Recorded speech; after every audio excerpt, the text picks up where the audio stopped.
This question immediately triggers memories of Christmas, Easter, and even the 4th of July. I remember Christmas from the perspective of the big front bedroom upstairs in Bennington, which I shared with Tim and Tom.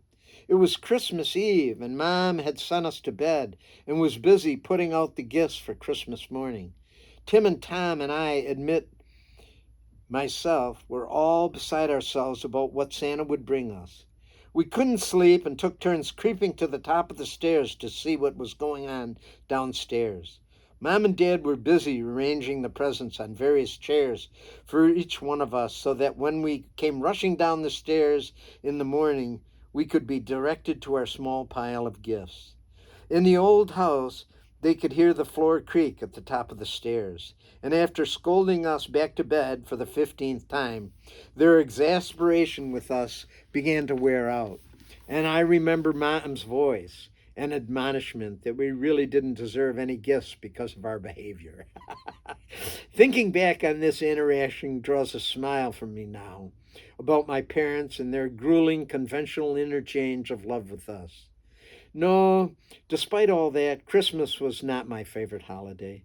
There was also Easter, which was also a big deal, and like Christmas, was celebrated within a religious framework.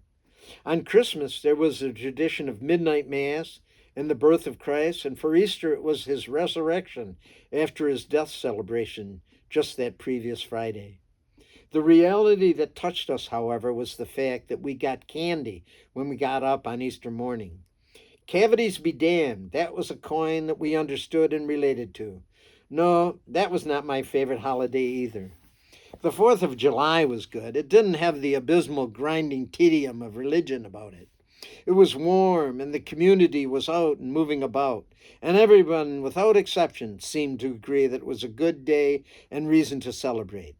It usually meant a great deal of good kid food like hot dogs, hamburgers, and corn, which I remember being cooked outside. Nope, that wasn't my holiday either. My favorite holiday didn't actually have a name. It came on different days each year and was mostly recognized by the feeling that it created in my heart.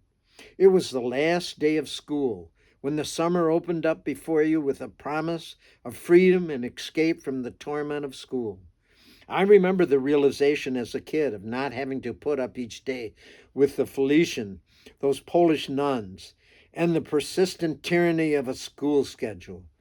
These nuns were all raised in Polish families and carried the strange authoritarian quality inherent in that culture. They were also generous and loving people, generally, but as educators, they lacked skill and knowledge and insight. In Bennington, we lived across the street from a path that descended down a formidable hill with a creek at the bottom that wound its way through the valley below. I remember running across the street and down that hill to freedom.